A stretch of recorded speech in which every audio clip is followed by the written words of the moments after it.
leaders are questioning as leaders that we've had a persistent election violence that always affects us, and it is time that we need to promote reconciliation. They feel that every time we go to elections across Africa, we always have political instability, disruptions of social cohesion, psychological trauma, undermining democracy, and inhibit developments, and also disrupting business activities. They would wish that we do civic education. Let us always have open dialogue when we finish our elections. Let us always strengthen our institutions to deal with issues that affect us. Your Excellency, they are also questioning and what they think about government agencies, and they say government agencies should play in promoting reconciliation. It is important for us to provide safe spaces for mediation, provide logistical and financial support, and protect human rights. It is important for all of us, and especially us in Kenya, to enforce the rule of law, build trust by fostering dialogue among individuals and communities. They also say the challenges in our communities that hinder reconciliation efforts, and they are questioning how can they be overcome. They say there's lack of accountability, leaders funding violence, generational and historical trauma, weak judicial system due to corruption, and they are pleading that we can overcome this by strong judicial systems, equity in resource allocation, and political integrity. Lastly, Your Excellency, they are saying how can individuals, civil society, organizations, and other stakeholders contribute to promoting reconciliation in Kenya. And they feel it is important for individuals to embrace leadership roles, resolve problems within families and ourselves. Civil society should be vocal, but also work closely in bringing both of us together, government and civil society, all working for one nation, and bring in also alternative dispute resolution. And lastly, they pray that the government should implement recommendations of the TJRC, but knowing very well reconciliation is the key in everything. Thank you very much. And we want to thank all our children, and we pray that you will hold our nation and hold the values, and may God bless you. Thank you so much.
You're leading. Just leading the dance. Yeah? You're leading the dance. Yeah. The dance. Leading the dance. So my contact. No, don't go. Give me. You have Sioni higher. Si ho ni higher. Si.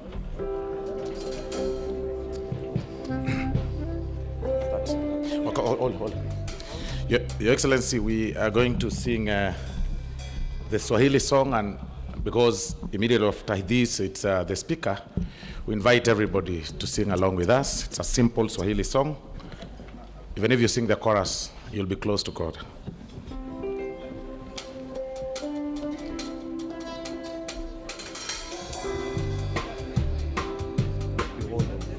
Give me the melody.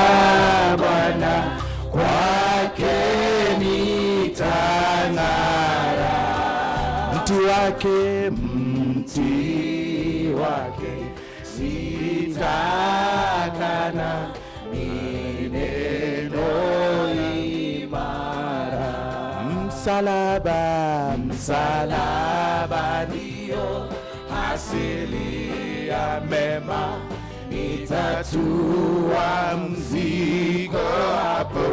Ina uzima,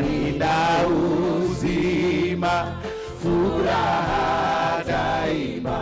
Njoni kafurahini papo. Msalaba ndio asili ya mema, nitatua mzigo hapo. Nina uzima, furaha daima. Njoni kafurahini papo. Kiama kiti chake livyo, ni yake hadi alivyowekewa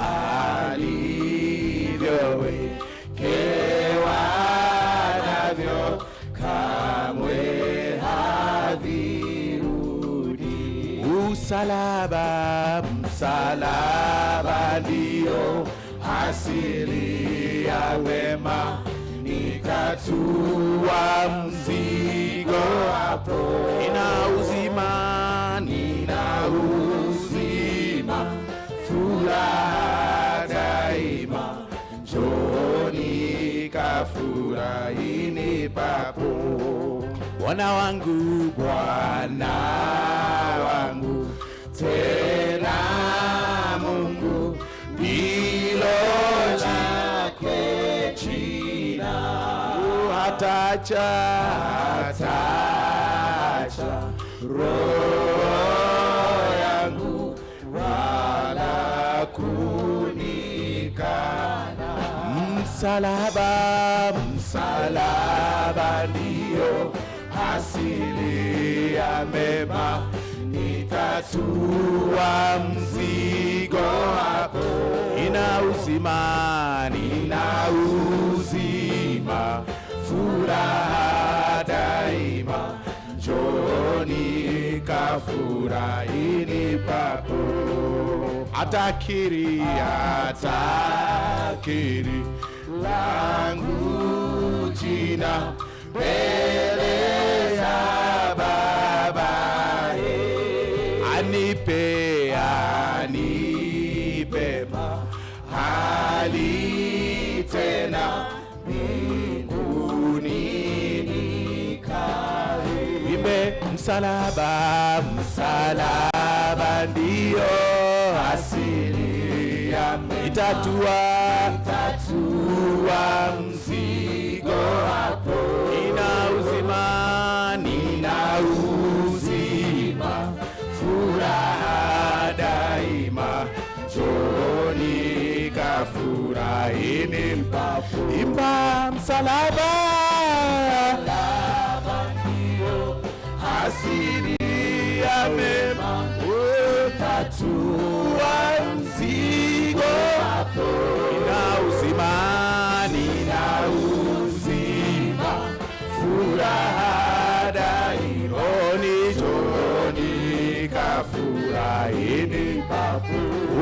Give me the melody.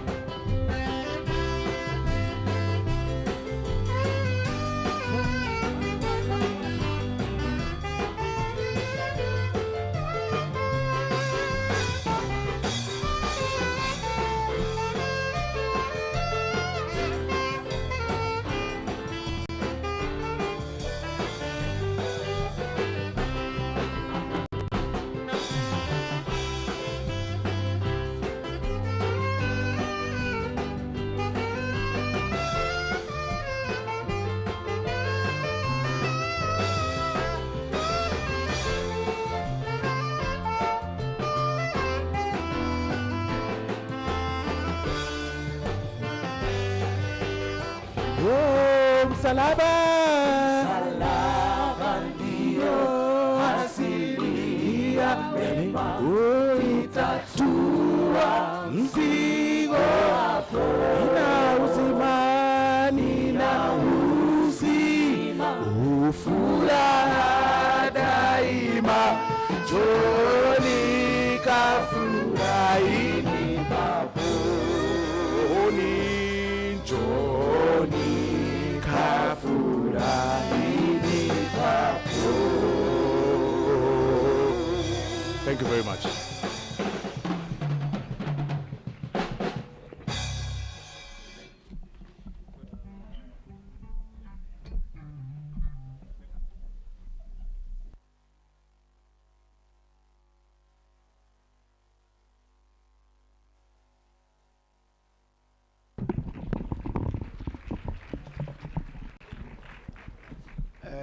Mr. Speaker, this is not correct form of dressing, but I will be excused because we have just come from singing.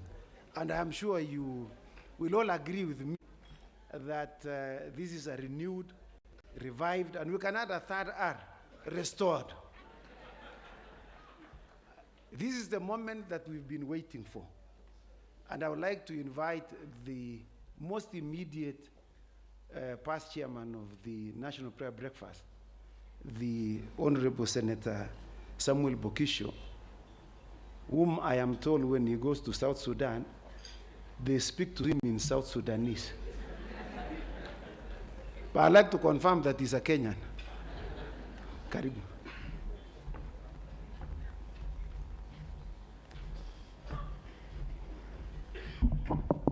Your Excellency, the President, all protocols observed.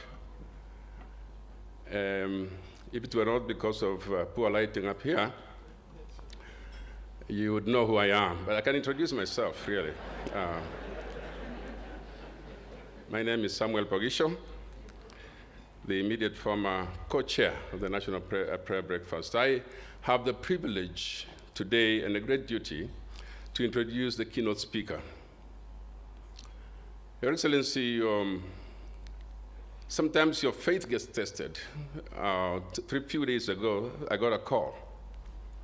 And the call said, you know, the Lord is coming tomorrow. And I didn't know how to answer that. I said, the Lord is coming tomorrow? Yes. Lord Hastings is coming tomorrow. So I, for a while, had lost my faith there. But our friend Lord Hastings is here. Lord Michael Hastings is a great friend of Kenya. And we would like to welcome him every time that he comes to Kenya, this time in the company of his son, Reese. And I'd like to see if Reese can stand up for recognition. There is the young man. I will say a few things because there's so many things to say about our speaker this morning. He has been here before, he has spoken to us. But I can only say a few things. If I say what he has been, it will take so long. So I will only say what he is. And the first thing I'll say is that he's a great friend of Kenya. And Mr. President, I say that because even when this breakfast was postponed, he still planned to come, and he came to give us our speech this morning. So that's a great friend of Kenya. He is a number of things. He began his career as a theologian, as an educationist. He has done so many things, but let me just highlight a few. Closer to home, he's been a governor of the Vodafone Safaricom M-Pesa Academy, very close to home. He has also been associated with the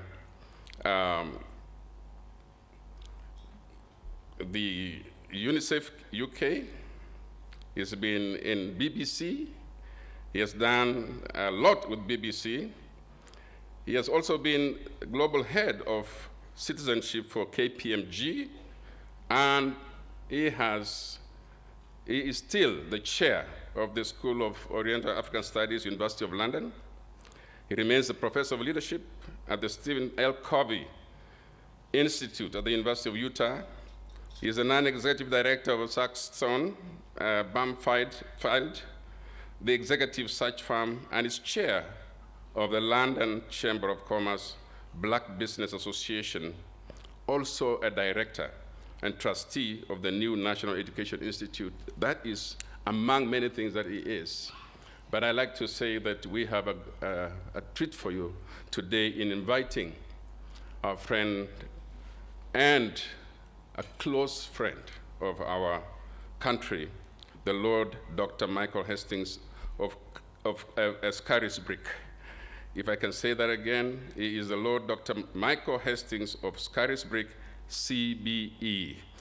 Allow, please, let us give him a very big welcome as Kenyans comes to deliver the keynote address. Thank you.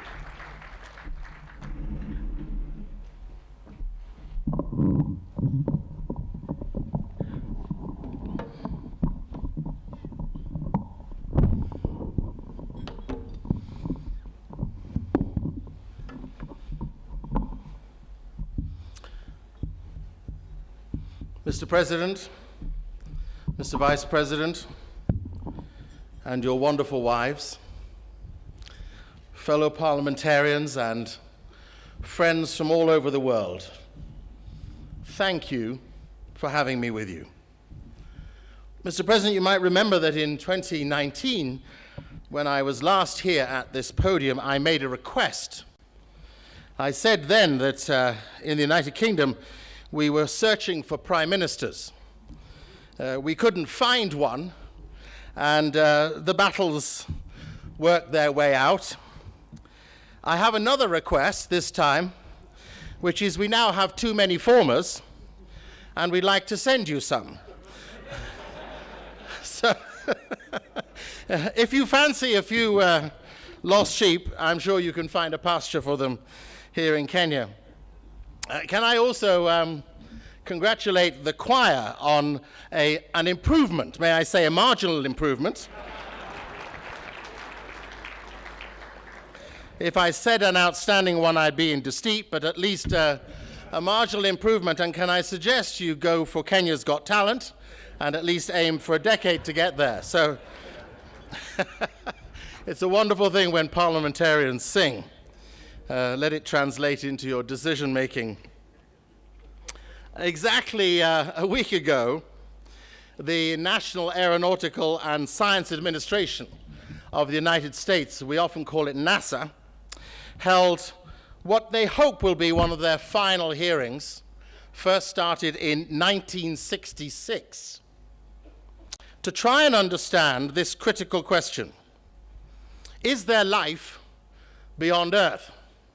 In fact, the last president, if I may mention Donald Trump, actually signed in 2020 a COVID relief bill, which included a paragraph in the bill, and I read exactly from it, a provision requiring US intelligence agencies to deliver an unclassified report on UFOs within 180 days, in the middle of a COVID bill. America has been besotted with this question of whether there is somebody out there who might be staring at us, and if they are they on their way? Who is it sending these crafts, of which there are 144 unexplained appearances since 1966?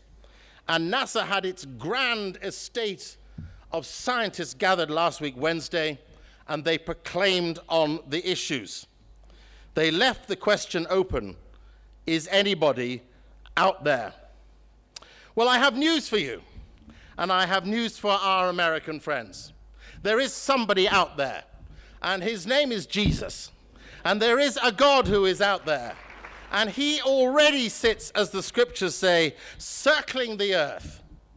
The heavens declare the glory of God, says the psalmist. Space itself speaks his story. Through the marvels of the heavens, his truth is on tour in the starry vaults of the sky, showing his skill in creation's craftsmanship. Every day gushes out his message to the next, night by night, whispering its knowledge to all, without a sound, without a word, without a voice being heard, yet all the world can hear its echo. Everywhere its message is abundantly clear. What a heavenly home God has set for the earth, shining in the superdome of the sky. And here's the wonderful truth of that great revelation that scientists are yet to grasp. He who made it all came to walk with us. He, Jesus, who cast the stars into the constellations, who made everything that we take joy in, he came to sit with us, to eat with us, to ponder with us, to be with us. And he has one great unanswered prayer. Let me read it to you. Holy Father, John's Gospel, chapter 17. I'm about to leave this world, and I am to return to be with you. And my disciples will stay here. But Holy Father, everyone you've given me, I urge you, keep them in your name, so that they will be united as one, even as we are one. God, who sent Jesus, came as one to be with us, to be reconciled with us, to bring us to reconciliation with God. And his great unanswered prayer is that we would reconcile. I don't know if you followed the story also last week of Brian Johnson. Only these things happen in America. They don't happen in reasonable places in the world. But Brian Johnson, an American tech millionaire, has now spent $2 million a year on anti-aging efforts. It's all over YouTube. It details the experience where he's taking plasma from his 17-year-old son and translating the plasma through he who is 45 years old to his 70-year-old father. He's spending $2 million a year because he wants to experience eternal youth. He wants to be permanently in the present. He doesn't want to pass to die. And he hopes that by passing the plasma from his son to himself, to his older father, ultimately they'll all live forever. Well, I've got news for him too. The news, according to the poet Samuel Ullman, is the following. Youth is not a time of life. It is a state of mind. It's not a matter of having the right looks, red lips and supple knees. It is a matter of the will. Youth is a quality of our imaginations, a vigor of our emotions. It's the freshness of the deep springs of life. Youth means a temperamental predominance of courage over timidity, an appetite for adventure over the love of ease. It often exists in a person 60 more than a boy of 20. Nobody, says Ullman, the great poet from the 1940s, nobody grows old merely by the number of years. We grow old by deserting our ideals. Mr. President and fellow parliamentarians, you and I grow old when we give up on the most essential responsibility that sits on our shoulder. We are not here to aggrandize or empower ourselves. We are here to serve those who look to us to give them the shine of life. A man passed his 100th birthday just a week ago too. The older of you in the room will remember Henry Kissinger. He's turned 100 years, and in his 100th year, this American political leader signed the first copy of his book, Henry Kissinger's Leadership, 6 Studies in World Strategy. In the heart of the book, he adds a critical perspective as to what makes for effective, good leaders who lead nations like prophets, he says. He said this: leaders need to see less from the perspective of the possible than from a vision of the imperative. Let me translate that for you. Less from the ambitions set out in their manifestos, but more from the imperative that faces us. The global order, said Kissinger, the global order is being shaken by unrivaled regions of conflict, intensified antagonism between powers with conflicting claims of legitimacy. The only way, he says, for a future to emerge is that we put aside our divisions and we do relentless diplomacy. You'll know as well as I do that nations are lining up at the moment as to whether they do or do not support centers of conflict. We don't need to name them. We know them. They're all over our news channels. We watch them with grief and we feel the agony of lives destroyed. Well, it wasn't that long ago, 1955, when 29 nations gathered in Indonesia. Those 29 nations included many of Africa's countries, many emerging into new democracies. And at those 29 nations, there was a great debate as to whether or not Africa's countries face east or west. To whom do you look as the future emerges? Well, probably the smartest voice that was found to be gathered at that time was Kwame Nkrumah, soon to be Prime Minister of Ghana. And he rallied all of those present with the slogan, neither east nor west, we face forward. Neither east nor west, we face forward. For all of us, the big challenge of the facing forward future is the final F, forgiveness. Forgiveness. Because we cannot face forward if we do not forgive that which has transpired from the past. Forgiveness doesn't mean that the other person is right. But forgiveness liberates us. Forgiving other people is one of the greatest proofs of love. It's wiser to forgive and forget than it is to hate and remember. The practice of forgiveness is our most important contribution to the healing of relationships and to the healing and liberation of mankind. And Mark Twain, the clever writer, said this: forgiveness is the fragrance the violet sheds on the heels that has crushed it. Forgiveness is when I let you stand up, irrespective of the wrong, and still look you in the eyes with I say I need you. Because freedom only comes when forgiveness is birthed anew. I read a terrible story the other day called The Second Vulture. Some of you will remember the awful tragedy, not just of the fight in Sudan now, but the 93-94 famine.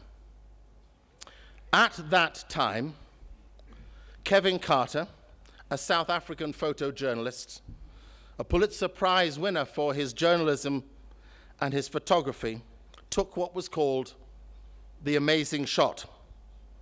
Some of you will recall this image of a tiny little girl, absolutely emaciated from lack of food and lack of water, her body bursting with her bones, desperate and broken, kneeling, crushed, trying to get to a feeding center, and all alone. Behind her, a huge vulture, waiting, with its gnashing claws and its huge beak, about to claw her to pieces in order to eat what remains of her life. Kevin Carter took the picture. As he took the picture, he rushed away. "I had a flight to catch," he said. He appeared on a radio program, savoring his great feat, thinking that he'd made such an exceptional photographic moment. He only lived sadly for another few months. For Kevin Carter took his life. He became depressed and committed suicide. His depression started deeply when he went on a radio program and he was asked this question: "Why did you not pick up the little girl who was dying before you and take her to safety?" His answer was, "I didn't wait to find out what happened after the shot. I had a flight to catch." And the caller replied, "I put it to you, Mr. Carter, that there were 2 vultures on that day, and one had a camera." How easy it is for you and I to observe the tragedies we witness, to simply see them as the events of others' responsibility, to determine that actually, as we live, we didn't do it, so we're not responsible. But I have news for you too. You and I are responsible. We are responsible for those who suffer and struggle, who cannot find their way to freedom, because we may be holding back that critical key of forgiveness and renewal. For he who threw the stars into the skies and pleaded with his Father before he returned again that we would be one, reconciled to one another, in forgiveness, facing those we perceive to be our enemies, willing to put aside what we think of as our positions, laying down as he did the grandeur of our estate, and facing those we utterly dislike for the sake of our people, for the sake of our communities, for the sake of our nations, for the sake of our world, gathering together so that we may make peace a chance. The Roman philosopher Seneca, writing 400 years before Jesus, said, "No man is more unhappy than he who never faces adversity, for he's not permitted to prove himself." Adversity, conflict, and distress are our windows to exercise forgiveness. They are our space to stand up in the space and in the face of greatest turmoil, and to prove that we are people who know pain. In fact, Tolstoy, probably the smartest of all Russian writers, writing around 1904, said, "If you feel pain, you are alive. If you feel other people's pain, you are a human being." For you and I today, our opportunity is to be human beings, made in the image of God, created for unity, selected for celestial life. Yes, there is life out there, and there is life in here. Yes, there is life to come, and he is the author and architect of all of that life. He gives it to us as an act of gracious freedom born out of suffering. His greatest acts to take the hand of the man on the cross and say, "Come with me." His last act with his disciples to wash their feet. When we're looking for the example of the healer, that is what he chose to do. I leave you with one big thought. I had a look this morning at the World Economic Forum's 10 most significant risks the world is facing. Risks for now, risks for 10 years. It won't surprise you that top of the list is a living crisis, the cost of just getting by, followed by natural disasters, governance questions, climate change, and then number 5, the erosion of social cohesion and societal polarization. Never before, with so much available to us, never before with so much freedom that is possible, never before with so much given to us in resources and technology and potential and opportunity, with freedoms galore, have we been more divided. So for us, our task ahead is a simple one: to grab the hand of he or she who makes me uncomfortable, and to find the peace of Jesus in the heart of their future. Albert Einstein said the world will not be destroyed by those who do evil, but by those who watch them without doing anything. Come on the journey. Let's reconcile.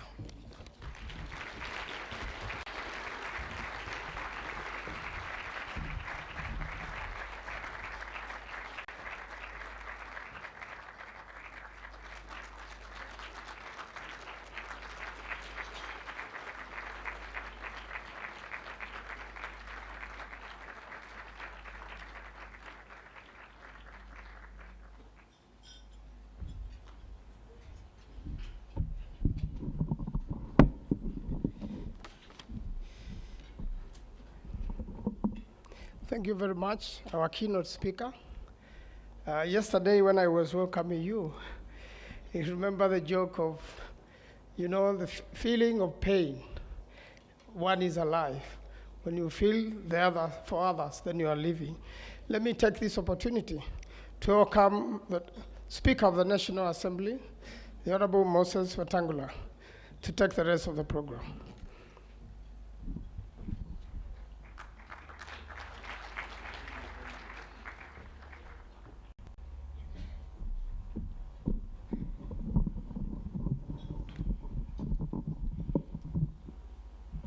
Your Excellency, our President, and all dignitaries present, shall we stand for a minute, all of us?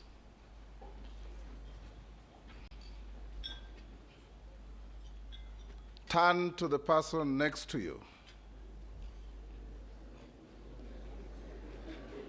and tell him or her, we must reconcile.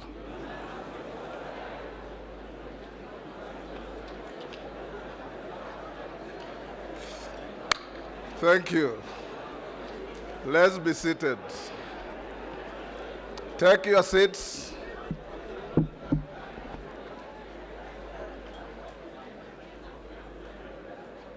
Your Excellency, we have done very well with time.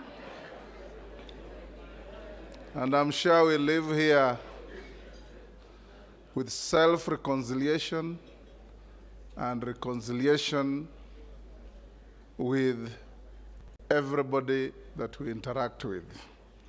Thank you, Dr. Lord Hastings, for that moving speech, the keynote address. For those of you who are not widely read, the book by Leon Tolstoy that he quoted is called War and Peace. I read it 20 years ago. Now is the time to hear our senior leadership. Allow me to, because we have a few minutes, to give one or two national leaders before we come to His Excellency the Deputy President and the President. Honorable congregants, when I entered the University of Nairobi, I found myself perched in a room with some tall young fellow from Mount Kenya region.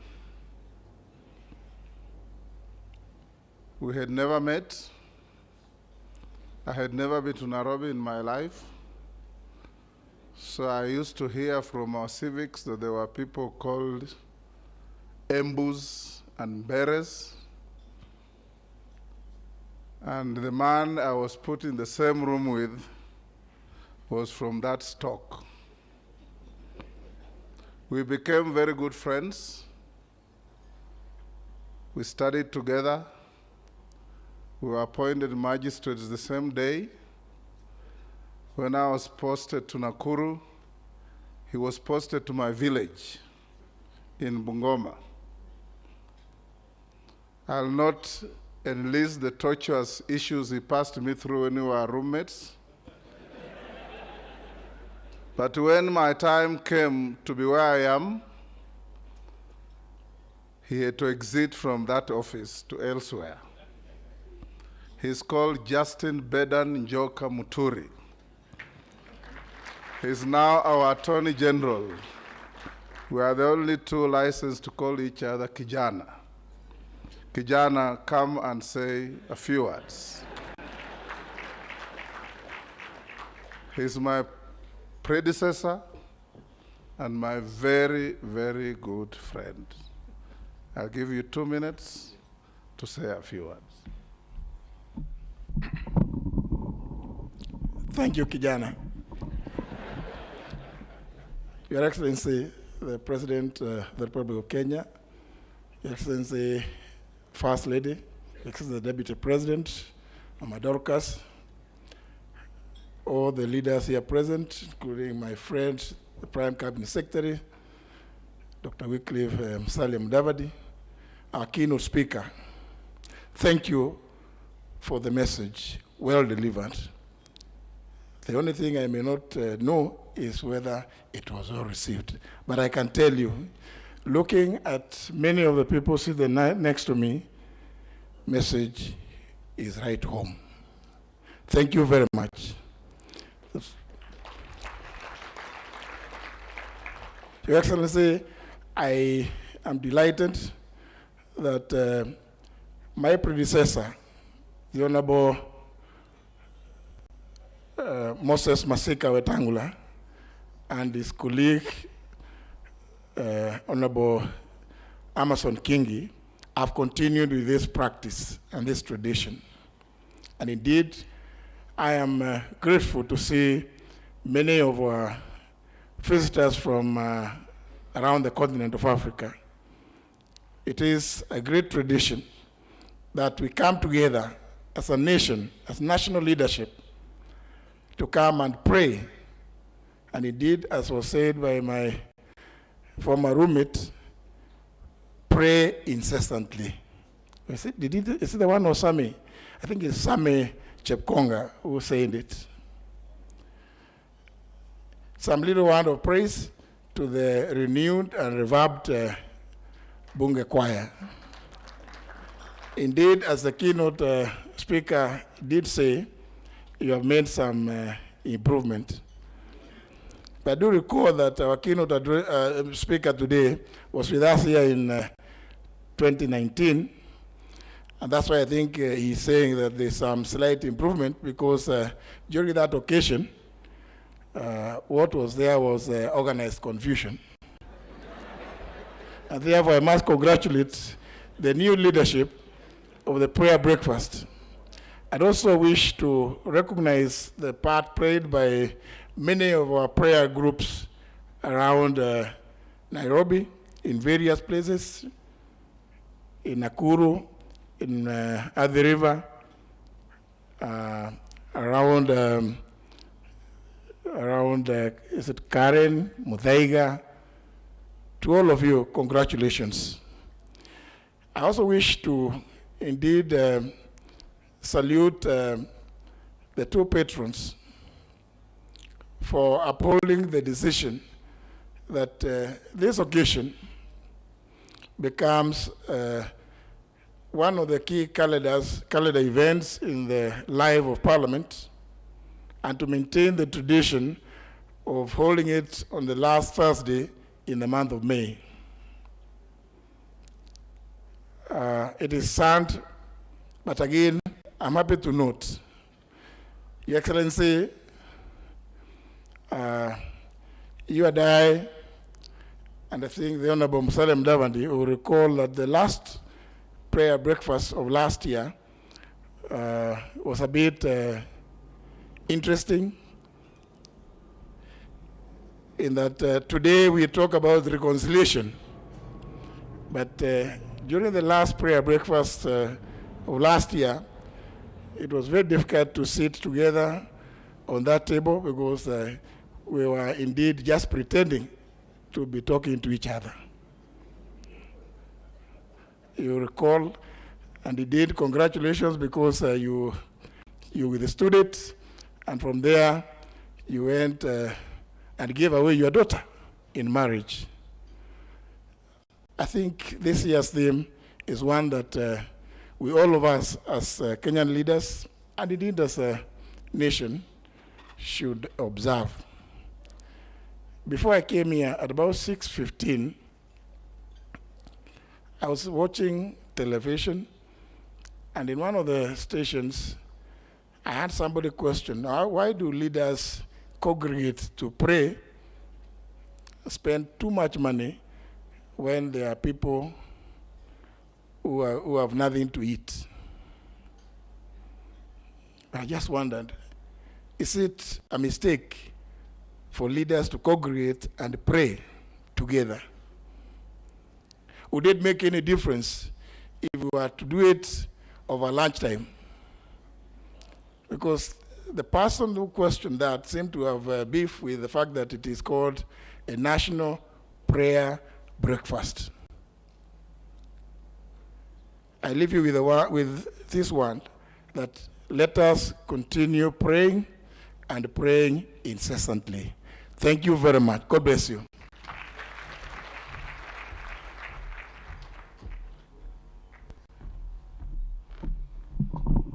Thank you very much, Kijana. I'll now invite the Prime Cabinet Secretary, Musalia Mudavadi, and accord him 2 minutes to also say a few words about prayer.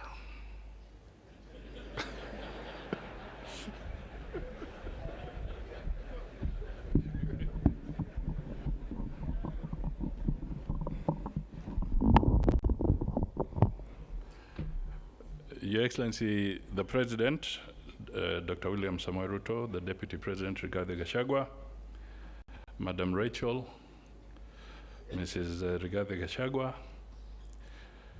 speakers present, dear friends, ladies and gentlemen. Mr. Speaker, you're putting me on the spot. But first, let me say that, Lord Michael, your message has been precise and profound. Very powerfully delivered. You didn't mince your words, but something comes out clearly, that reconciliation is not easy. It is extremely difficult. Who do you meet in a journey to reconciliation? You have critics and you have friends along the way. Critics concentrate on your flaws. Friends will be correctional. They'll help you focus on your potential. So, as Kenyans, we need to ask ourselves, how do we navigate between the critics and the friends on our journey to reconciliation? Do you give critics more time than you give to your friends? Or do you balance it out? But one thing, reconcile, do not be discouraged by your critics. Reconciliation also means coming to terms with reality and learning how to navigate within that space. Reconciliation also means sacrifice to have flipped the downtrodden. Mr. Hastings, as you spoke, you talked of the second vulture. The question that we ask ourselves, the Constitution of Kenya demands so many things of us. We must provide universal health care. We must provide shelter. We must provide food. We must provide for education. So the question that I pose is this. When the President of Kenya says we need to make a contribution to provide shelter to those that do not have it, are we vultures?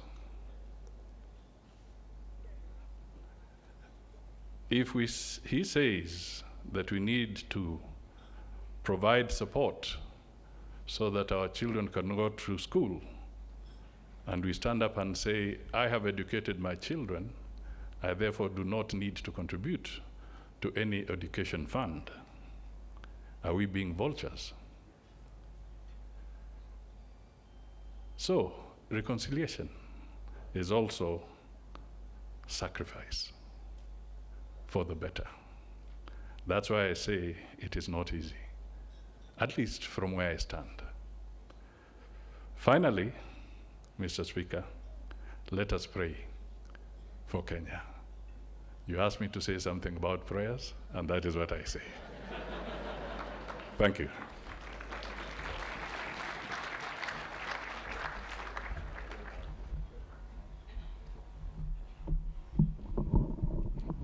Thank you very much. Allow me now, Your Excellency, to invite one lady from Parliament, give her 2 minutes to also say something. She has of late been in some turbulent waters, but she's looking very steady. Her name is the Honorable Sabina Chege.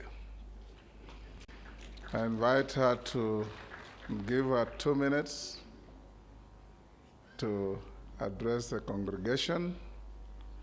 We're doing very well on time. Sabina, come forward and make a few remarks not amounting to a speech on prayer and reconciliation.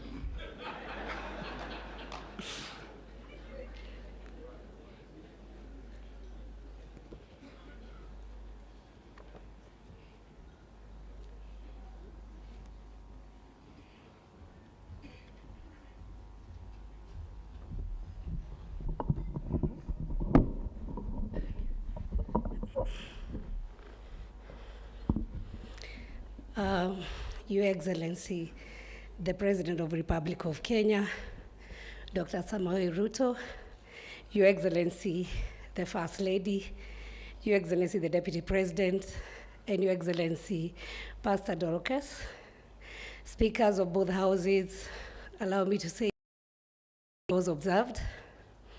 I'm very grateful this morning. I didn't expect to get this chance to speak.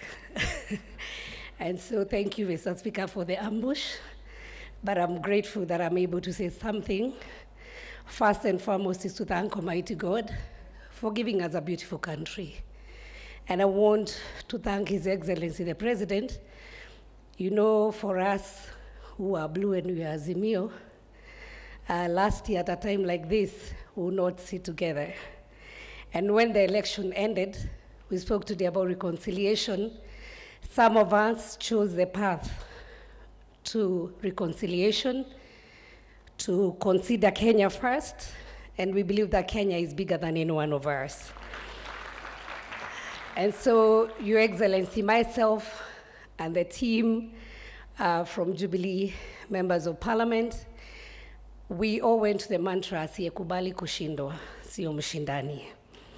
And I know majority of Kenyans, maybe there are some who never voted, others voted for Azimio, others voted for Kenya Kwanza. Elections will be in the next 5 years. My appeal to all of us is like, is that Kenya is greater than all of us, that we should work together to make sure that Kenya works. I have traveled across the globe, and every time I go, I miss coming back home. If Kenya burns, all of us burns. I want to urge the people from my side who, some of them chose also not to come for this prayer breakfast, that it is important that we accept the will of God. It is us who handed over the power, and so it is necessary that we support the government of the day, not for ourselves, but for the betterment of Kenya. And so, on the same tone of reconciliation, I pray to my colleagues in Parliament that they also reconcile with me, because the best thing I did was not to run away from them, but just think bigger picture about Kenya. And so, Mr. Speaker, as they plan to remove me as a Deputy Minority Whip, I hope that you'll also look at me with a better eye, and I also extend the same branch to my colleagues in Azimio, because there's nothing wrong I've done. The only thing I've done is to think about Kenya first and not myself. And hopefully that Kenya is going to rise. There are many challenges. Your Excellency, what I can promise you is that we will not wait to see Kenya go down, but each one of us will try our best to contribute in the little way we can be able to do to make Kenya better and to make the lives of our people who voted for us better. May God bless you so much and have a lovely day. And let us all hold hands together for the sake of our children. You saw the 10-year-olds here. They are looking at us, especially the leaders, to see where we lead this country. God bless you all. Asanteni sana. Well done, Sabina. Your Excellency, we are in a country where we are blessed to have a president and a deputy president with spouses who are distinguished for being prayerful women. Allow me on this prayer day to invite Pastor Dorcas for 1 or 2 minutes, the spouse of our deputy president, to come and address us. Pastor Dorcas.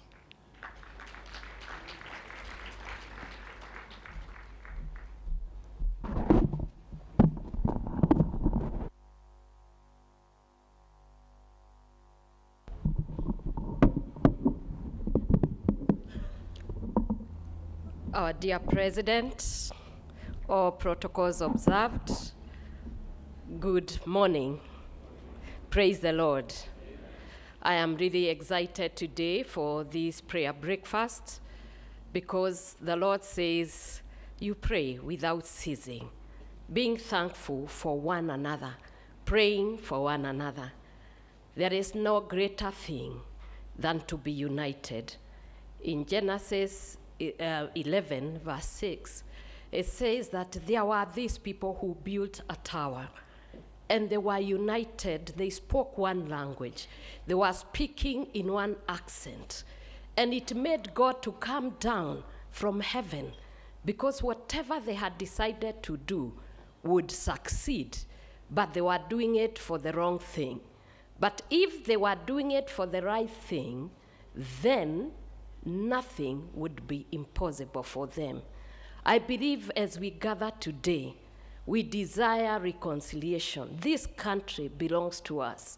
We are commanded by our God that if you don't forgive one another, even the Father in heaven will not forgive you. And therefore, let us learn to forgive one another.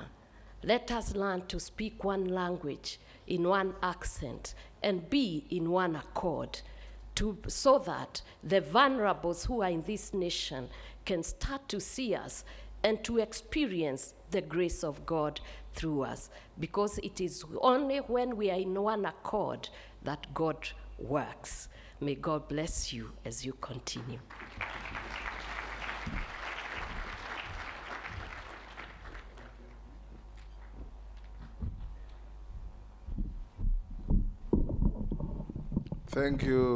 Thank you, Pastor Dorcas. My brother Reggie doesn't need to pray, you always pray for him. I now invite Her Excellency the First Lady, Mama Rachel Ruto, who is also a distinguished prayerful lady, to come and say a few words. Thank you, Speaker. Your Excellency, the President of the Republic of Kenya, Dr. William Samoei Ruto, Your Excellency, our Deputy President, Rigathi Gachagua, all protocols observed. Praise the Lord. Amen. Praise the Lord. Amen.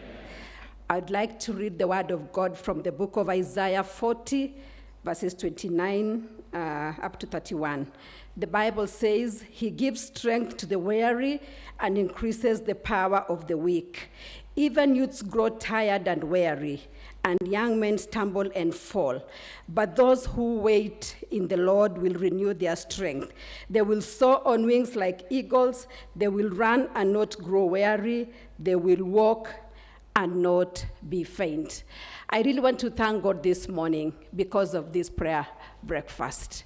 It really encourages me that the country Kenya, the people of Kenya, are people that wait upon the Lord. I really want to thank God more so because it is our leaders that have organized this prayer breakfast. Congratulations to Parliament and to all the leaders for doing this, because when our leaders are praying, then we know that Kenya is safe and even Africa is safe, because we know that when new leaders pray, it doesn't matter the differences that you may have, even politically, because when you pray, God answers and God brings you together. And so let's continue praying for our nation, and let's continue reconciling the people of Kenya, because together we are stronger. Thank you. May the Lord bless you.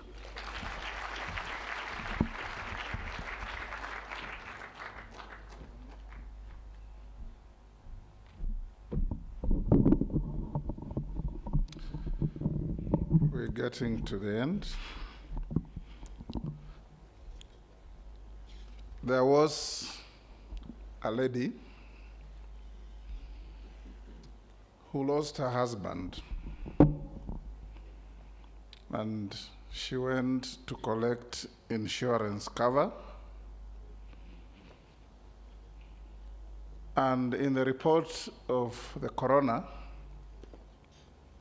the husband died of eating contaminated mushrooms. It was processed and she was paid. She was a very lucky lady. After 2 years, she had remarried.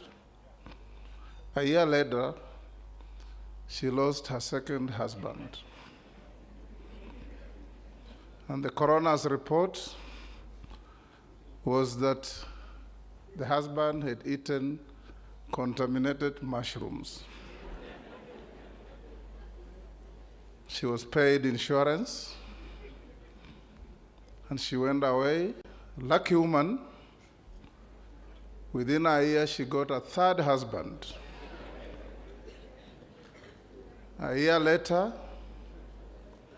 he died.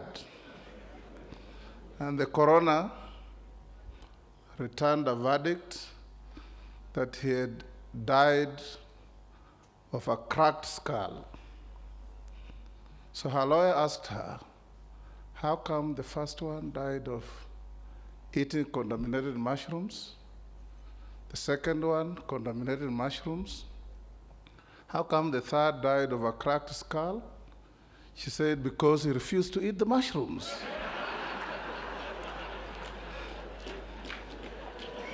Allow me to invite my brother Reggie to come and address us, and thereafter invite His Excellency the President to give us a keynote address. Don't feed anybody with contaminated mushrooms, and don't crack anybody's skull.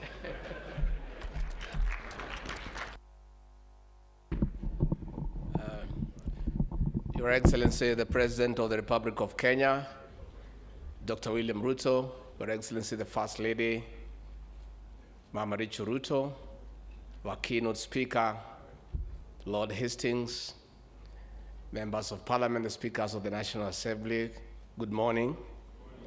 God is good, and all the time. Nisalimiani kwa Bwana Yesu asifiwe. Your Excellency, we want to request the Speaker of the National Assembly, very respectively, not to incite our women who have insurances to get funny ideas. Because I don't know how appropriate that speech was all about. Luckily for me, mine is a pastor. I don't think she can be incited. Your Excellency, we are happy to be here. And for those probably who doubt my faith, because I don't have a baptism name, I was actually baptized. My name's Geoffrey. It's only along the way, when I was Geoffrey, I was an administrator to rule over people. When I decided in life to change my job description to serve the people, I needed to change the name so that I have a change of identity in my new job description. And for you to know that I'm really a Christian, you have the evidence I'm married to a pastor. The Speaker of the National Assembly, I beseech you, and I'm grateful you invited me here. But when you invite me for an occasion, I request you to be considerate. Upunguze kizungu kidogo, ndio niweze kuelewa ile ambayo unasema. Your Excellency, the theme of reconciling with God and men could not be more appropriate for our country. I want to give a testimony that the President, on ascending to the high office, has led this country in forgiveness and reconciliation. Most of us who work around him had great difficulties with that approach. But along the way, he has persuaded us, and we are now aligned that reconciliation is the way to go for the betterment of this country. The President has exercised magnanimity in victory against the expectations of many people who witnessed the persecution that he was subjected to, the harassment, the intimidation, had expected him to go hammer and tongs for his tormentors and persecutors. He shocked all of us when he insisted that he is a Christian, and the Bible has taught him that forgiveness is a calling from God, and he decided to lead this country by giving leadership in forgiveness and matters reconciliation. His first appointment on being sworn in as president, he shocked all of us. His first appointment was to a man who had made it difficult for him to rise to the presidency. But he was forgiving, he was magnanimous, and that was it. Many people would have expected by now that all those who stood in his path to leadership would be dealt with the way his people are being dealt with. Being arrested, taken to court, being harassed by KRA, but the president decided, in accordance with the teachings of the Bible, that we need to reconcile this nation. And that is why we have a peaceful country. And Your Excellency, we want to thank you for carrying us along. One example, it may look small, but it was very inspiring to those of us who work with the president. The last prayer breakfast here was a very toxic affair, full of tension and hatred. The president today, who was deputy president, could not sit on the same table with his boss.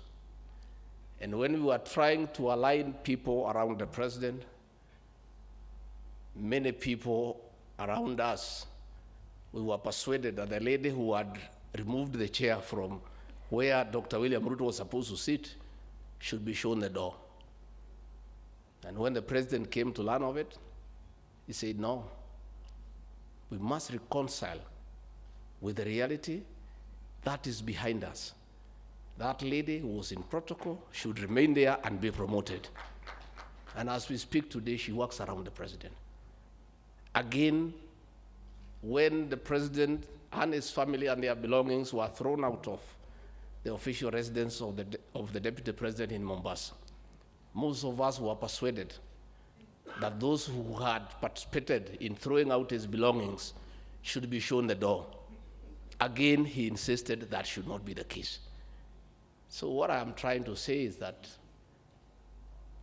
the new administration is one that is persuaded that we need to reconcile the country. And therefore, we want to plead and persuade all leaders also to reconcile with the truth and the reality. Because even as we reconcile with God and men, we also need to reconcile with the truth. The truth of the matter is that William Ruto is the President of the Republic of Kenya. Let everybody also, as we reconcile with God and with men, start by reconciling with the truth. I was very impressed the other day to see the women rep of Nairobi, Honorable Pasaris, reconciling with the truth in Nairobi that 70% of the people she leads live in the slums. And it would not be wise for her as a leader to oppose a program that is going to remove the people she leads from the slums to dignity.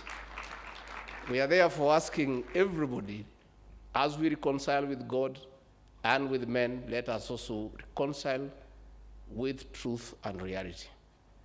Your Excellency, when we were seated there, you were a bit concerned ya kwamba hawa waliongea hapa wameumiza Kimani Ichung'wa kidogo.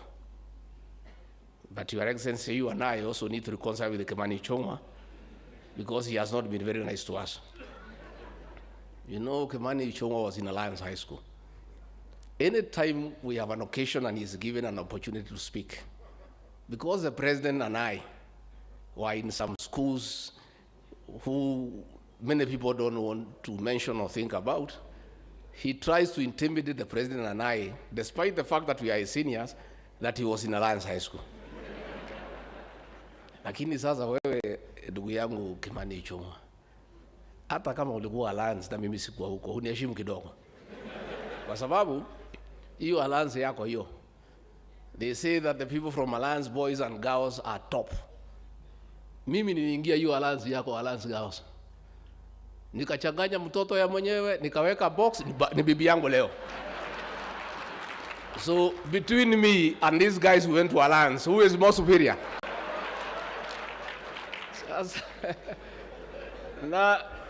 na sikuweka a box peke yake for the last 35 years, ako kwa hiyo box. Finally, Your Excellency, before I call you, I want to commend the choir, ile ya Osoro. So Osoro na hiyo timu yako, tukimaliza munione nyuma ya hema. But not the bigger team, that one hiyo bado. Hiyo iko chini kidogo, so Osoro, I'll talk to Pastor Docas. We consider whether during our wedding anniversary you can come and perform. Lakini mjumbe wetu mmoja hapo alikuwa anaitwa Kagushia, ameniangusha. Alikuwa hana uniform. Mimi najua uchaguzi ulikuwa ngumu, lakini hujaishiwa hiyo kiasi. So wewe unione mwisho wa mwezi nikupange uniform so that you don't embarrass the people of Nyeri. So Your Excellency, we are happy today. It's a happy moment for the country with the era of reconciliation and forgiveness that you have led us as our leader. And all of us are persuaded and we want to move to that direction. I therefore request everyone to be upstanding as you help me to usher in the President of the Republic of Kenya, Dr. William Samoei Ruto. Your Excellency. Thank you very much, President. Asante sana, Bwana Deputy President. Please, let's take our seats. Thank you very much.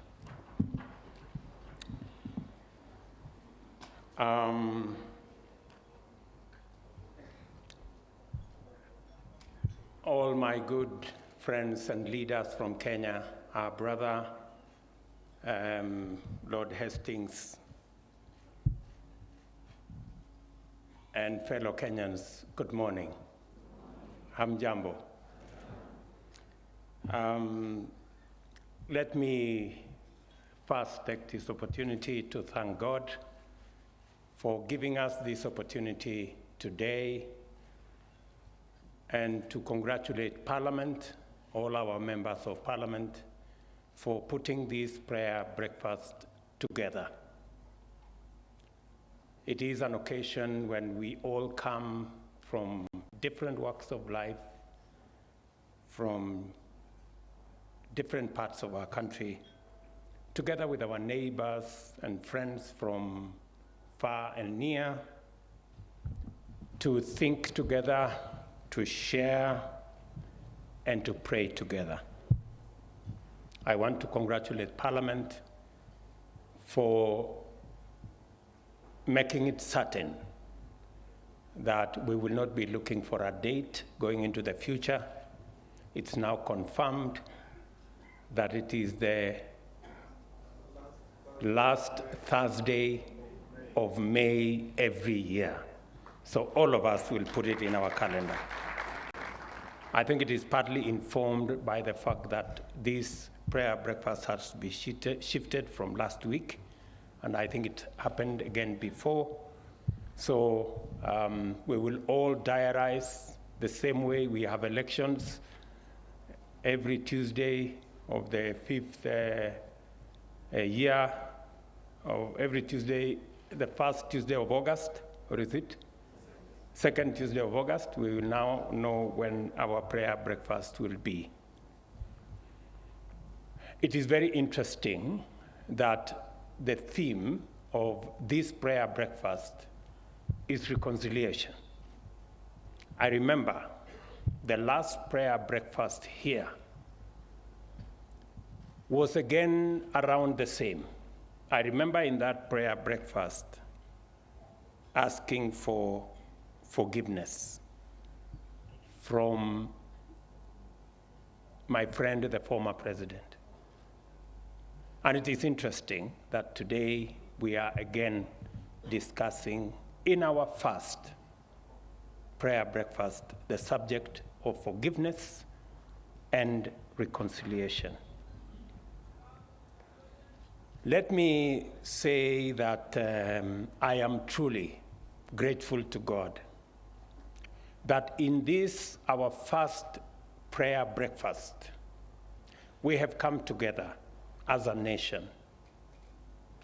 And it is perfectly in order for us to celebrate where we are today as a country. Let me first congratulate all elected leaders who are prayer breakfast. Congratulations to all of you who have been given the opportunity to serve the people of Kenya. All of us, from our MCAs to our members of parliament, to our governors, and all of us in between. We want to thank God for the opportunity to serve the people of Kenya. And I want to congratulate you and to tell you that I am looking forward to working with each and every one of you, working together across political lines on matters that are important to the people of Kenya. And in that working together, it is not necessary that we will always agree, but it is important that we work together towards the betterment of our country. I am reminded, and I want to thank God for the last general election. the last general election were in a category of their own. I mean, it was a turning point from where I sit in the politics of Kenya. And I have 4 reasons why I think it was a turning point.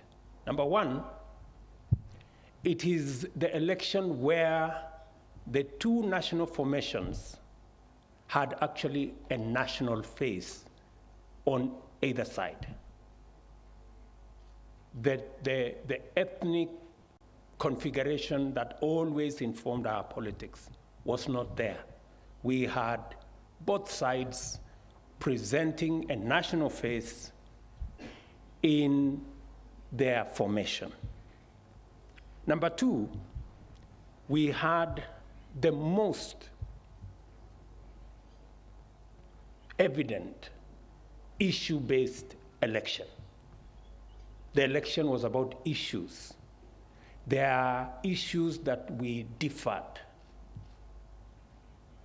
Our brothers on the other side, for example, said borrowing money was good because we were using other people's money to run our development, which made some sense.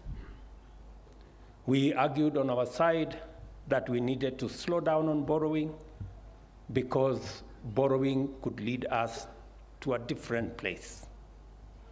But we also had occasion when both formations agreed, like, for example, on housing. So it was issue-based. We had an issue-based election.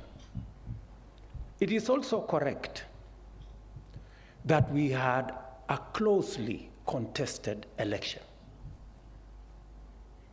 Again, because it only happens in Kenya that in our last election, the opposition leader became the government candidate. And the sitting president of the government became the opposition candidate. And as things should be,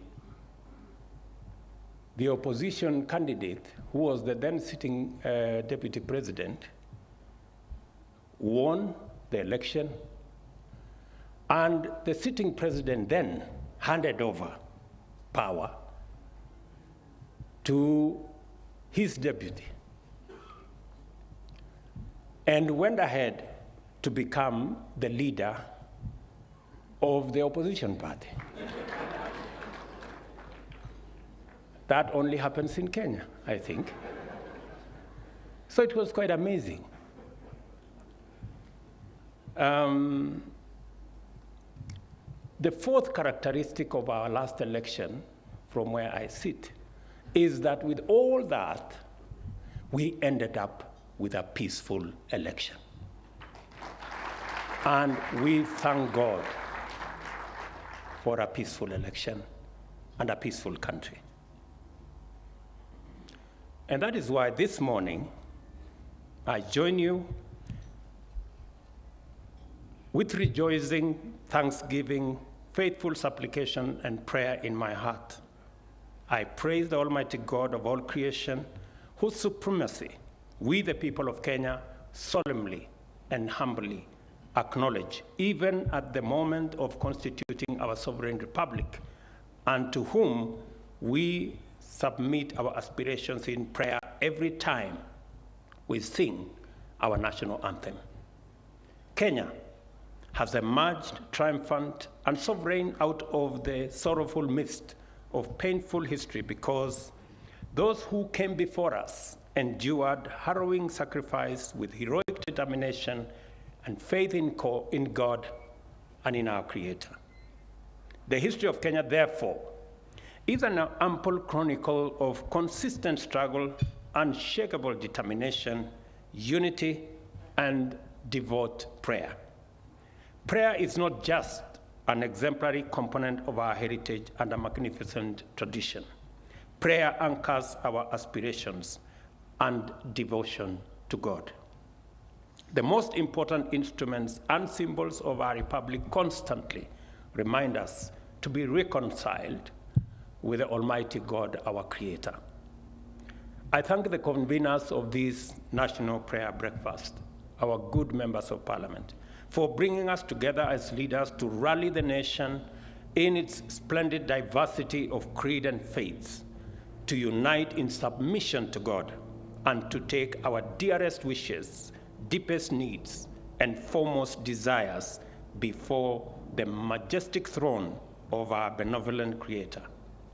We kneel before God, praying for justice, our shield and defender, so that our nation can stand before any threat or trial. There is no better time for us to pray as a nation than now.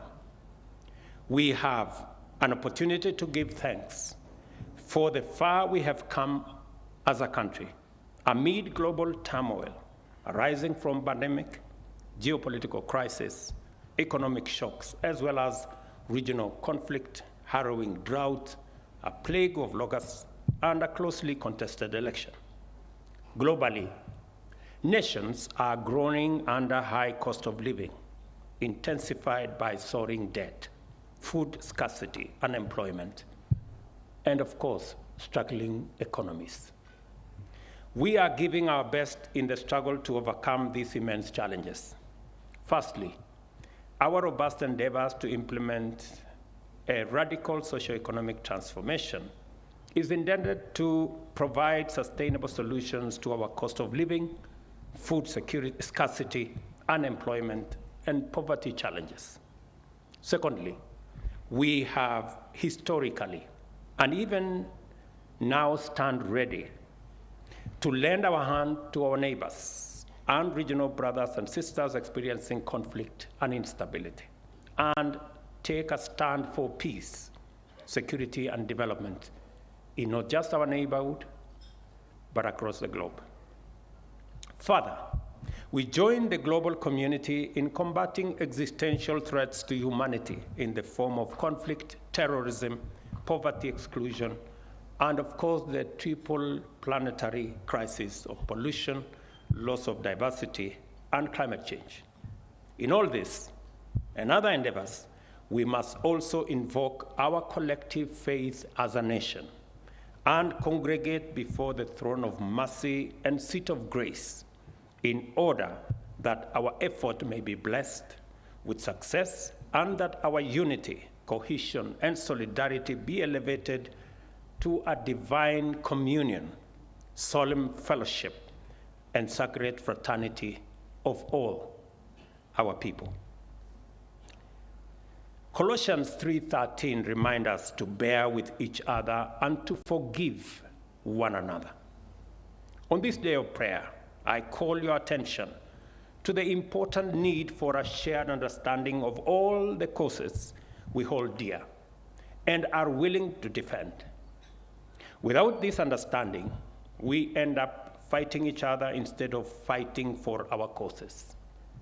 Without this understanding, we end up divided when we should be united. I want to remind all of us leaders about the expectations that the people of Kenya have, that we love our country dearly and will do our part individually and collectively to make Kenya work and succeed in promoting the well-being, the dignity, and the liberty of all our people. We are expected to be united by the vision of a strong, secure, prosperous Kenya, where our people live in prosperity, freedom, and happiness. These are proper and legitimate expectations.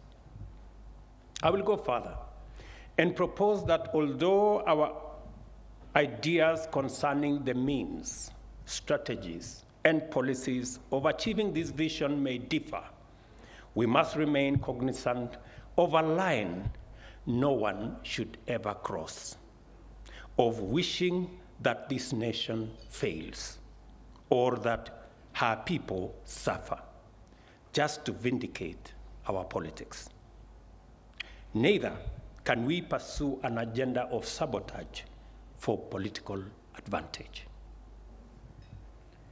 Democracy is a defined political gift which enables us to compete vigorously, as we always do, but also empowers us to reconcile our aspirations and recognize the fundamental unity of our truest aspirations in a single vision for a free, strong, prosperous, united, and secure nation. This vision cannot admit the weaponization of political differences to punish the vulnerable, prejudice the innocent, injure the hardworking, and afflict the struggling. Pursuit of political aspirations must also enhance justice, not undermine it, expand freedom, not constrict it, and must increase democracy, freedom, and security, and not promote autocracy, tyranny, impunity, destruction, or fear. Isaiah 1:18 reminds us to reason together. Today, we are in the midst of a robust national conversation about public policies. Our democratic culture has endowed us with a rare opportunity to reason together and reconcile with our current realities. We all agree, seated here, members of parliament from all sides, leaders from all sides, that we have 5 million of our young people out of school without jobs. 800,000 young people join them in the labor market every year. I was looking at the budget last night. 628 billion will be spent in the education of our children in this year's budget, from primary school all the way to our universities. Yet, it is important for us to figure out how this investment will yield results for us as a nation. We all agree that our manufacturing, which we anticipated would go from 9% to 15%, has instead gone backwards to 7%. And we need to put policy interventions like the ones of promoting our manufacturing endeavors, making sure that we provide opportunities and interventions to promote manufacturing. We are all agreed that our exports as a percentage of GDP have come down from 28% to 10%. We need to do something about it. We need to promote, we need policy interventions that will encourage our exports. We all agree that 7 million Kenyans today live in informal settlements, suffer the indignity of living in settlements that do not have adequate water, do not have adequate sanitation. They are our brothers and sisters. We all agree that our agricultural land is threatened by subdivision, and food insecurity is a reality. That is why we have a conversation about the high cost of living. We need to do something about it. We all agree that borrowing is not the way out of our current situation, that our debt has increased from about 4 trillion to 9 trillion in 5-6 short years. We must reconcile ourselves to that truth. So, as we participate in this important debate on the finance bill, let us ask God to open our eyes and enable us clearly see the real choices that we have to make. And I want to remind you the words of Daniel 11:32 that say, even in the context where we are, Daniel reminds us that, but those who know their God, they will be strong and they will do great exploits. Living within our means requires us to work with what we have. You remember Moses, when he was confronted with a situation, God asked him, "What do you have in your hand?" And you know what he had in his hand. You also remember Jesus asked his disciples when they were confronted with a situation of feeding 5,000 people. Jesus asked the young man and the lady, "What do you have in your hand?" We are at the threshold of great transformation and in a moment which demands singular courage. Our commitment is under test. Only bold decisions will enable us to make the best of this opportunity to unlock the possibilities of the Kenya we all want for ourselves and for our children. It is time to be bold and brave.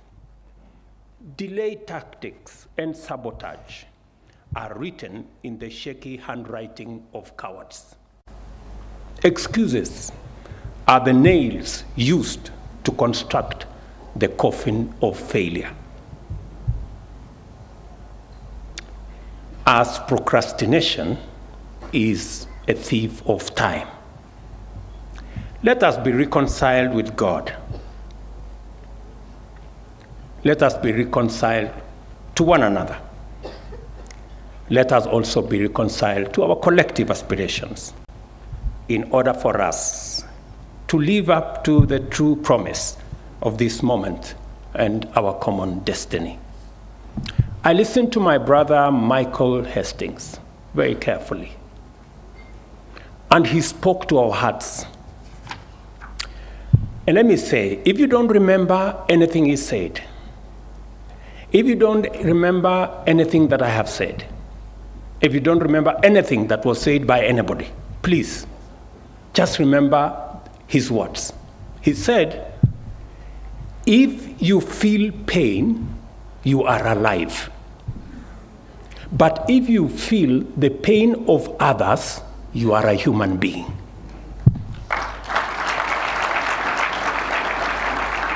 I mean, if there is one thing that he has told us that is profound in what I heard him speak, if we all feel the pain of what it is that we have to do, then we are alive. But if we feel the pain of others, then we are human beings. I want us to ask ourselves, if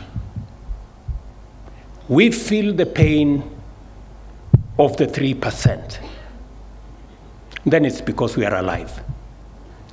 But if we feel the pain of the millions of young people who are looking for a job, if we feel the pain of the 7 million Kenyans who live in indignity in slums, then we are human beings.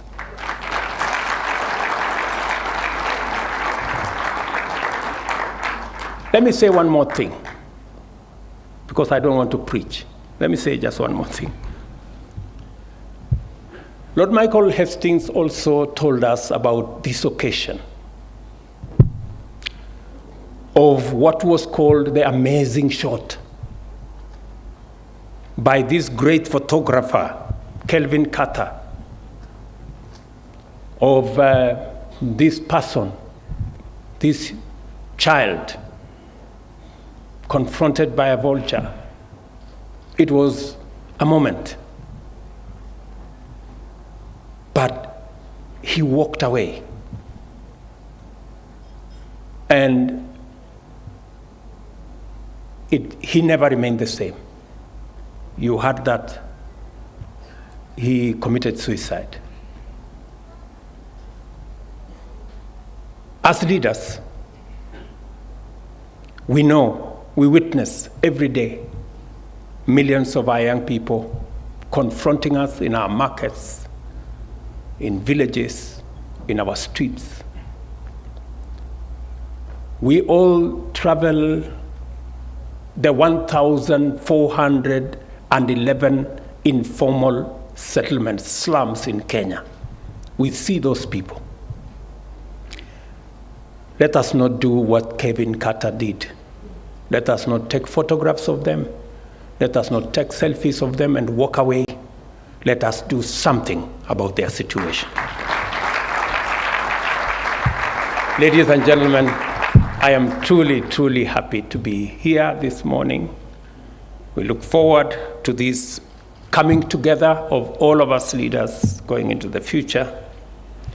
And I wish our great leaders in Parliament the very best as they continue to put us together in this prayer breakfast. God bless you.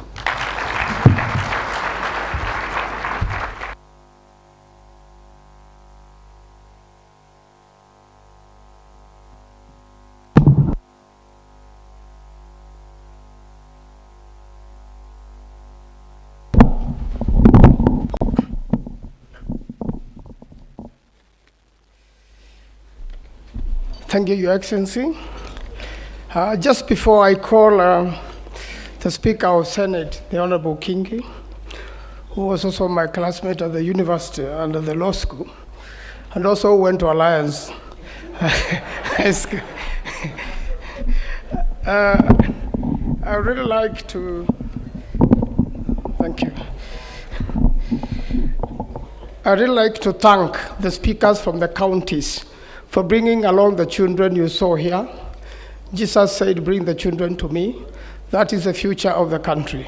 I really want to thank the speakers that have seen the children from Makueni here, where I represent as a Senate. Your Excellency, we also have student leaders and a program called AYLF, who also help us run this program. And they were there yesterday during the national conversation. They come from different countries. We mold them. You know, the ones who have been elected as student leaders. And Your Excellency, probably that's the reason we have not had university strikes recently, because the university leaders are with us and we mold them. And most of them have joined leadership, like the Honorable Kagusha. He comes from that program. He became a speaker of Nyeri County, and now he's a member of parliament from Kuruini. He was role modeling the rest of the students leaders yesterday. And also the deputy governor of Kajiado has also been in that program. We also want to thank the former chairs. I've seen Captain Wabugu here. Honorable Pogisho is with us. And also want to thank people who have been helping us run this program from the private sector, the prayer groups within Nairobi and other places in Kenya who come together. And special thanks go to Tokea, the team that continues to donate the tent we are using for their contribution. That's the sacrifice they make, or their tithe towards this program. And then also Mr. Sam Owen, please stand up, Mr. Sam Owen, and Professor Olenrengei. The two of them act as secretariats for members of parliament, and they have really worked and helped us to put this event together, whereby, Your Excellency, the elected leaders come together here to worship God and dedicate this nation to God. Let me call upon the Speaker for Senate to give vote of thanks. I thank you.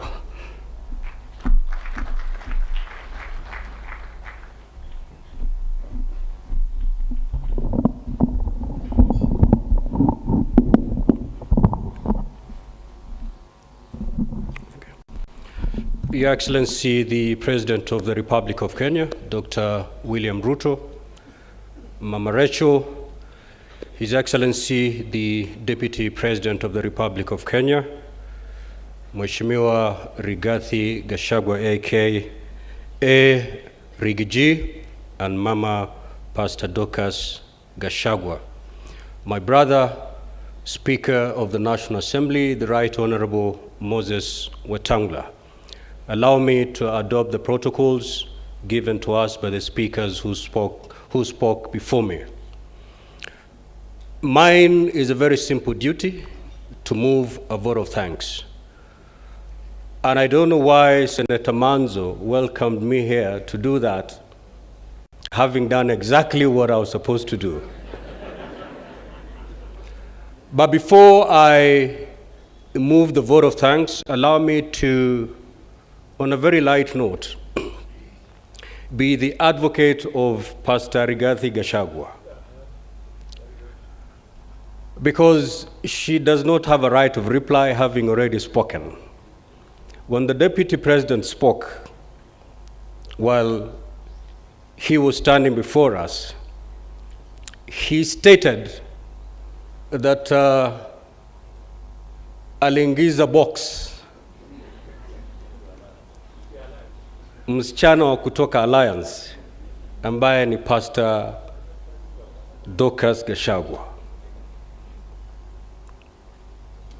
But because she does not have a right of reply, she whispered to me that now that you're going to speak there, and I'm not going to speak, please go set the record straight. And according to Mama Dorcas, aliingiza box, si yeye ndiye aliingiza box, Deputy President. So again, Alliance wins.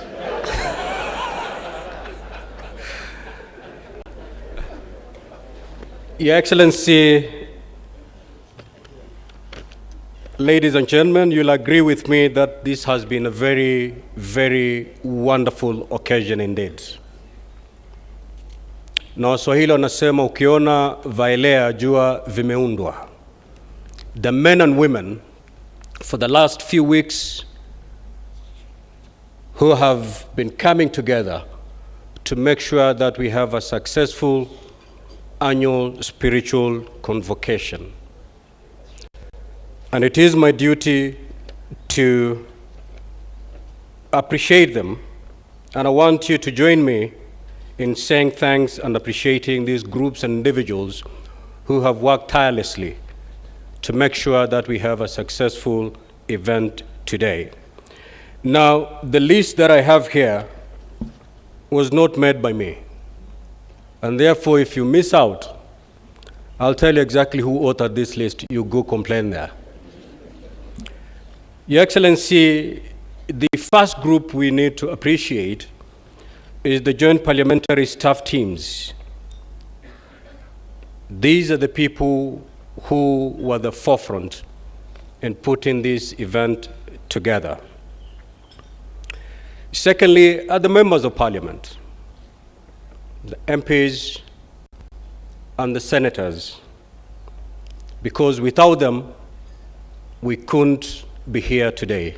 So we say thank you to all members of Parliament who in one way or the other contributed to the very success of this event. Third are the co-chairs. That is Senator Manzo on behalf of the Senate and the Honorable Chepkonga on behalf of the National Assembly for giving the much needed leadership to ensuring that this event takes shape and comes out beautifully like it has this morning. The other group are our partners in the private sector who have provided us with quite a number of things to make this event a success. A very special thanks go to one individual, Mr. Maina Wanderi, who has provided this tent.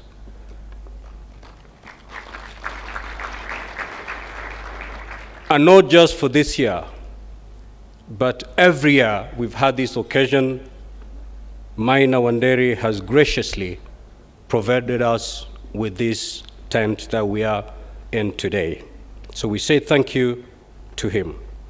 Again, we appreciate Safari Park and the management for providing us with this space. Mr. Kimathi and your team, we say thank you so much. We had our corporate partners to make this event a success. Bamburi Cement, Coca-Cola, Sanlam Insurance, ICA Lion Insurance, NK Brothers, the World Vision of Kenya, Cooperative Bank, Cooperative Insurance, just to name but a few. We say thank you, and we appreciate their contribution in making this event a success. Your Excellency, the foundation of this day is traced back to very smaller groups, small groups that gave birth to what we now call the National Prayer Breakfast, and would wish to appreciate these groups. One is the Loresho group. I hope they're here. The second is the Boulevard group. We have the Fair Acres group in Karen.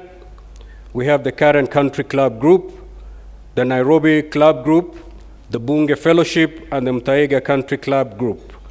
These groups started just like cells, not the cells in terms of jail for those who don't go to church. In church, once your pastor releases you, you're encouraged to go into cells, prayer cells.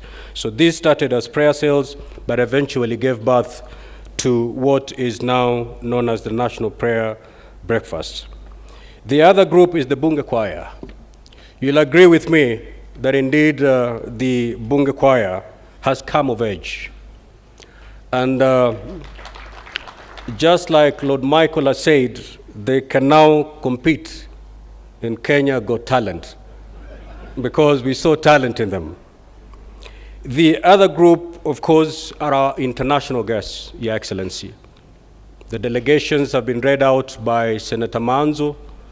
These are people we invited, and they've come to pray with us, to fellowship with us. We appreciate finding time to come and fellowship with Kenya. Of course, the keynote speaker, Lord Michael, we appreciate you, and we thank you for that wonderful and powerful message from God. May God bless you. Lastly, not really lastly, but of course, the man who steered this nation and put this nation in the hands of God, none other than our President, His Excellency, Dr. William Ruto. We appreciate you, we love you, we celebrate you for being the #1 prayer warrior for this country. We thank you. Lastly, because we always serve the best for the last, we want to give thanks to the Almighty God for the gift of life and for enabling us gather here today to worship, to praise, and to fellowship as leaders and as a people. So many prayers I've made here to the Almighty. Prayer after prayer, clearly showing that this country is hurting and needs healing. The President has talked about climate change. Waziri Soipan has talked a lot about failed crop seasons, and pray to God so that this can be negated and we go back to the days of bounty. Just like Lord Michael said, that he has good news for us. I also have good news for you. All these things that we call challenges and what every prayer has taken before God, all these things are possible to be addressed by God. But God wants us to do one thing. And that one thing is found in 2 Chronicles chapter 7, verse 14. If as a people and as a leadership we can subject ourselves to that verse, then this nation, this land shall be restored. And this is what the verse says. If my people who are called by my name will humble themselves and pray and seek my face and turn away from the wicked ways, then I will hear from heaven, I will forgive their sins, and I'll restore their land. As a leadership, as a people, that is the only thing that God wants us to do. And once we do that, this land will be restored. This land will be healed. And reconciliation will be a success. We have come to the end of today's prayer breakfast. As you go back home, I want to pray the Lord's presence be with you. Just like Moses before us, when Moses was given an assignment by God to take God's people to the promised land, this is what Moses told God. You tell me to take these people to the promised land, but you've not told me whom you're sending me with. And the Lord said, I'll be with you. My presence will go with you. So fear not. You will succeed. So as you leave this auditorium, I pray that God's presence be with you in everything you do. And once that happens, then success will be your description. I wish you nothing but journey mercies as you go back to your workstations. For those who are going back home, we wish you journey mercies too. And for those who are going to the airport to catch flights, we wish you journey mercies. May God bless us all. Thank you so much.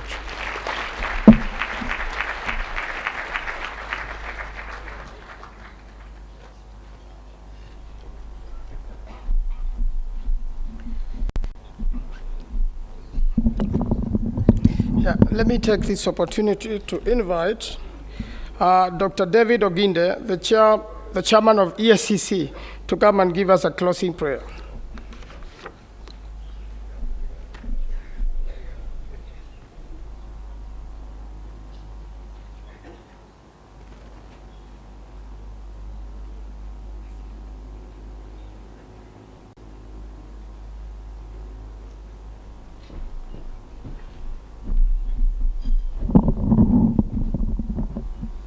Thank you. Your Excellency, the President, and Your Excellency, Deputy President, and all of us who have come to humble ourselves before God. Your Excellency, I just want to reiterate what many have said before I pray a closing prayer. Whenever people have humbled themselves before God, God has come through for them. We see it throughout the scriptures, and we have seen it in real life. Many of us have referred to our prayer last year. And indeed, those who are here, we know the environment in which we were in, with a lot of anxiety, tension. But the team that prepared for that prayer breakfast chose to go differently and called on church leaders and other religious leaders to lead in prayers. And we pray that God would come through for us and give us peace. God heard those prayers and took us through a very difficult time to where we are today. Today is no different. We are again in a time when there is a lot of need within the country in different ways, and I don't want to repeat them because they have been said by none other than our president. I've listened to the people who prayed, and I have no doubt that these people represented us before God. if you listen to their hearts and their spirits, they were not saying prayers. They were praying. And I believe that God in heaven has once again heard us and is going to answer our prayer. As I sat there, the words of Joel came to me in Joel chapter 2, verse 23, and I hear God speaking to us as people of Kenya. And this is what he says: "Be glad, O you people. Rejoice in the Lord your God, for he has given you rains. He sent you abundant showers, both the short and the long rains. Your farms will be filled with grain. Your vats will overflow with new wine and oil.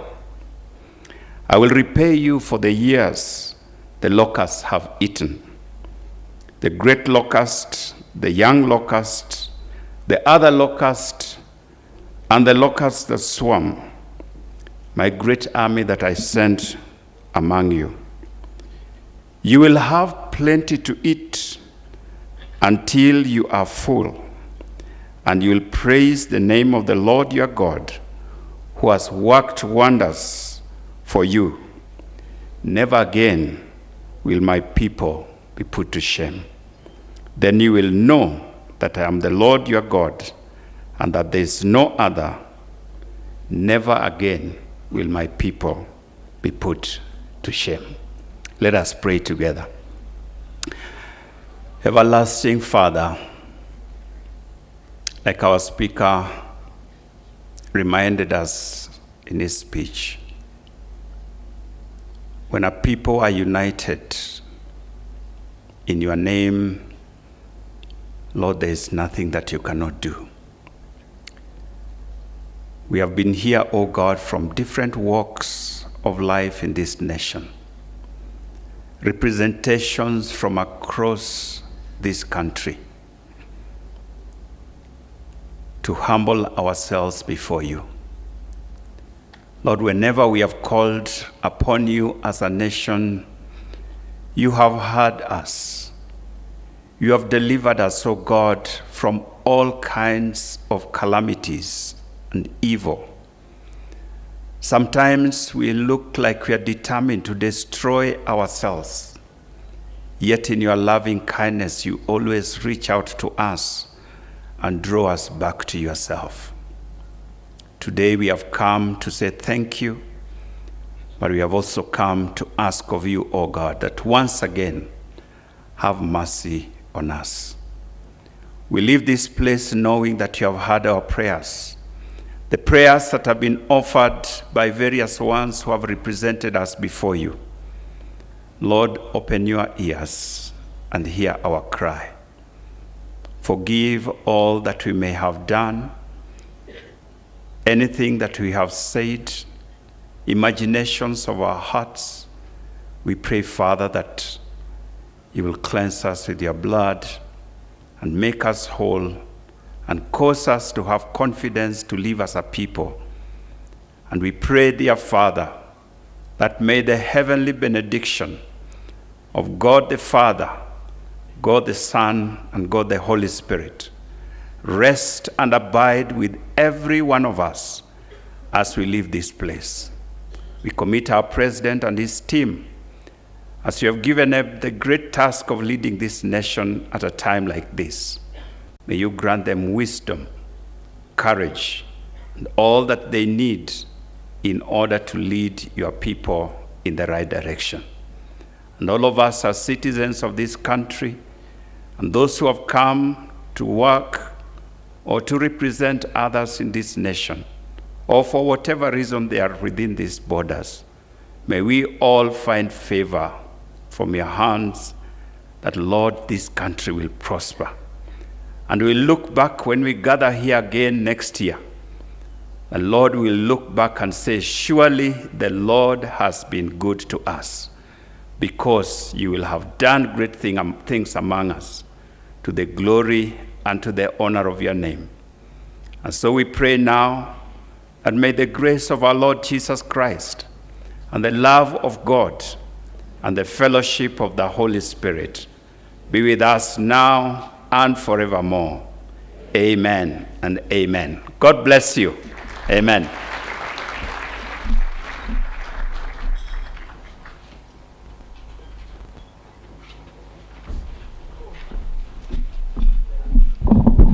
Your Excellencies, distinguished guests, ladies and gentlemen, all of us that are able to stand, let us be upstanding now as we conclude with a prayer which we are free to join in as the national anthem. The national anthem.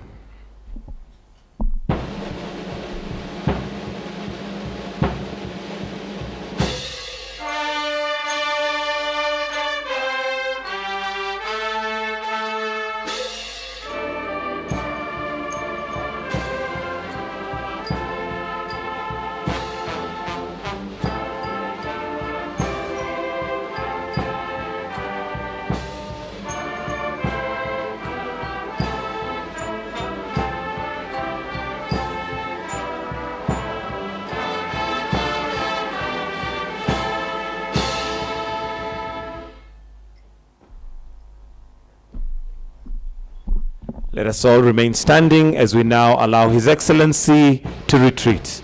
Thank you. God bless you. Have a wonderful day.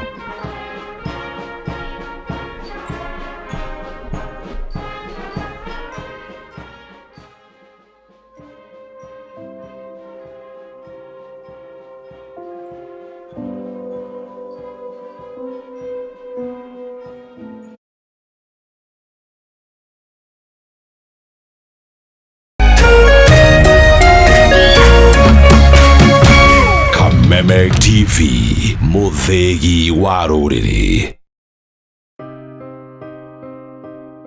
Tuko sehemu inajulikana kama Garissa County, haswa hapa panajulikana kama Afueni. Tuko hapa kwa hisani ya Tatua Tatu Foundation.